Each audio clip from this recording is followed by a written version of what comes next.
के जरिए आप सरकार से पैसा मांग रहे हैं सरकार चलाने के लिए। मैं एक सवाल संसद से मांग रहे हैं। मैं एक सवाल फाइनेंस मिनिस्टर साहब से करना चाहता हूं, क्या इस देश के अंदर गरीबों के लिए, मिडिल क्लास के लिए और धन्ना सेठों के लिए अलग अलग कानून है? मैं आपको बताना चाहता हूं, अगर इम्तियाज जलील 50 लाख रुपए का अगर लोन लेता है और वो लोन डिफॉल्ट करता है तो बैंकों को ये इख्तियार है कि मेरा नाम, मेरे गारंटर का नाम, मैं जो प्रॉपर्टी मॉर्गेज कर रहा हूं उसका एडवर्टाइजमेंट अखबार के जरिए वो देकर मेरी प्रॉपर्टी सीज करते हैं और मुझे बदनाम करते हैं मैं 50 लाख रुपए का लोन लिया हूं। लेकिन अगर कोई किसी ने 5,000 करोड़ रुपए का लोन लिया है, किसी ने 50,000 करोड़ रुपए का लोन लिया है, जिसको आप बड़ी आसानी के साथ हर रोज माफ करते जा रहे हैं, पिछले 4 सालों के अंदर आपने कितना पैसा राइट ऑफ किया है? और ये मैं नहीं बता रहा हूं अध्यक्ष महोदय, ये जवाब कल फाइनेंस मिनिस्टर ने क्वेश्चन आवर के अंदर बताया है। तो सुनिए, उसके अंदर पिछले 4 साल के अंदर कितना पैसा, 8,48,186 करोड़ रुपीस का लोन राइट ऑफ किया गया है। और जब हम इनसे पूछ रहे हैं कि किसका पैसा ये आपने राइट ऑफ किए हैं, तो जवाब सुनिएगा अध्यक्ष महोदय, आपको भी हैरानी होगी जो जवाब फाइनेंस मिनिस्टर मैडम ने दिए हैं। उसमें लिखा है, RBI has informed that under the provisions of Section 45E of the Reserve Bank of India Act 1934, RBI is prohibited from disclosing borrower-wise credit information. RBI ये आपको कह रहा है कि हम आपको डिटेल नहीं दे सकते हैं कि कौन बड़े धन्ना सेठों ने पैसा लिया है, ये देश को आप नहीं बताएंगे। आखिर ये पैसा 8,48,186 करोड़ रुपीस आपने राइट ऑफ किए हैं। इसका जवाब आप दीजिएगा कि मेरे लिए कानून अलग कैसा हो सकता है और जिन्होंने धन्ना सेठों ने पैसा लेकर कोई लंदन भाग गया है, कोई सिंगापुर भाग गया है, उनका नाम भी RBI नहीं बताएगी हमारे को। दूसरा ये है कि मैं अभी सुन रहा था जगदम्बिका पाल साहब को। पाल साहब सुनिए, आप किसानों के बारे में कह रहे थे।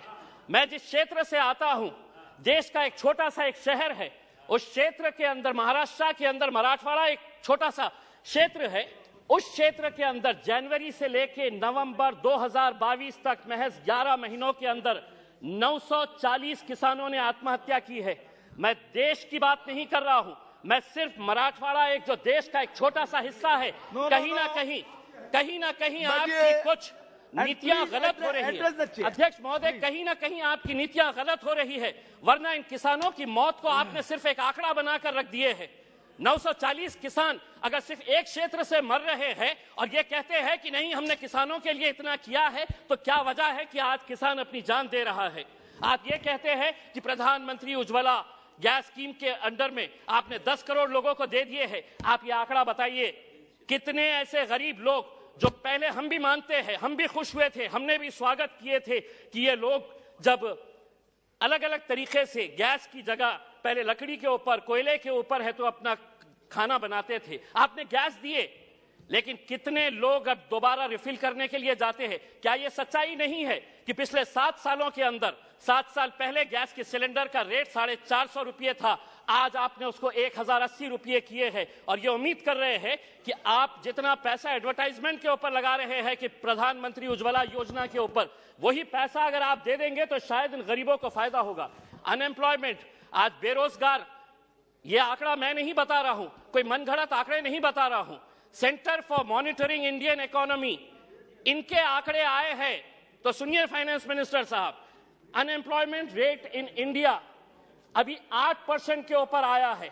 3 महीने का सबसे ज्यादा का आंकड़ा जो है वो अभी आया है। अध्यक्ष महोदय, हो सकता है आपके पास भी एक EPS 95 की एक स्कीम है। बुजुर्ग लोग, ऐसे बूढ़े लोग, और मैं फाइनेंस मिनिस्टर साहब को यह बताना चाहता हूं कि इनके पास भी सर 65 लाख ऐसे पेंशनर्स हैं जिनको पेंशन कितनी दी जा रही है, 250 रुपये, 500 रुपये। फाइनेंस मिनिस्टर साहब से मैं इसलिए मुखातिब हो रहा हूं कि ये मेरे शहर से आते हैं। अगर देश के फाइनेंस मिनिस्टर साहब, मैं आपको कहता हूं, लीजिए एक नाम भी नोट करिएगा, सुलोचना गडप्पा, 70 साल की महिला है, औरंगाबाद में रहती है। सुलोचना गडप्पा, फाइनेंस मिनिस्टर साहब नोट करिए, आप औरंगाबाद शहर से ही आते हैं। उसको कितनी पेंशन दी जाती है? 250 रुपये। 70 साल की, कोई बच्चा नहीं है, वो 250 रुपये के अंदर वो अपना घर का बसेरा करेगी। मेरा यह कहना है कि पेंशन स्कीम के अंदर आपके पास कितना पैसा है, वो पैसे से ईपीएस 95 के पिछले कई सालों से, और हर एमपी को इन लोगों ने खून से अपना लेटर लिखकर आपको निवेदन दिया है कि हमारे लिए कुछ तो भी करिएगा करके, आपके पास भी दिए हैं, आपकी भी फोटो छपी थी उसमें। दूसरा यह है कि आप ईएमआई के रेट्स तो बढ़ा रहे हैं, होम लोन का रेट बढ़ गया, व्हीकल लोन का रेट बढ़ गया, आप एफडी का रेट क्यों नहीं बढ़ा रहे हैं? क्या वजह है कि आप ये रेट्स के अंदर तो बड़ी आसानी के साथ फैसला ले लेते हैं, लेकिन एफडी का रेट जब बढ़ाने की बात आती है तो आप इसके अंदर कोई फैसला नहीं लेते हैं। आप एजुकेशन के लिए पैसा मांग रहे हैं। मैं ये कहना चाहता हूं अध्यक्ष महोदय, अगर स्कूल में टीचर नहीं, कॉलेज में लेक्चरर नहीं, और अगर अस्पताल के अंदर डॉक्टर नहीं, तो वो इमारतें किसी काम की नहीं है। अगर वहां पर अगर आपके पास फैकल्टीज नहीं है, और ये भी मैं मनगढ़ंत नहीं बता रहा हूं, आप ही ने जवाब दिया है, सरकार ने लिखित में जवाब दिया है, यूनिवर्सिटीज के अंदर, सेंट्रल यूनिवर्सिटीज के अंदर प्रोफेसर्स कितनी, अध्यक्ष महोदय, प्रोफेसर्स की कितनी वैकेंसी है? 6180 प्रोफेसर्स की वैकेंसीज है। आईआईटीज और आईआईएम्स, बहुत सारे बीजेपी के हमारे सदस्यों ने कहा कि देखिए हमारे राज्य के अंदर हम कितने आईआईटीज और आईआईएम्स बना रहे हैं। इमारत बनाने से तालीम नहीं पहुंचाई जा सकती है, उसके लिए आपको लेक्चरर्स की जरूरत रहेगी। आईआईटीज के अंदर 4502 लेक्चरर्स प्रोफेसर्स की वैकेंसीज है, आईआईएम्स के अंदर 493 वैकेंसीज है।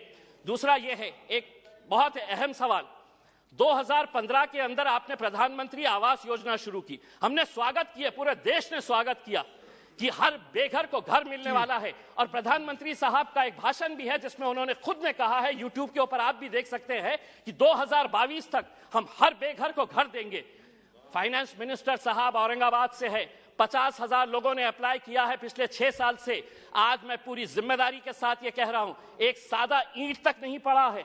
बिल्डिंग बनाने की तो बात छोड़िएगा, आप सादा ईंट नहीं पड़ा। अध्यक्ष महोदय सिर्फ एक मिनट, एक सादी ईंट तक नहीं पड़ी है।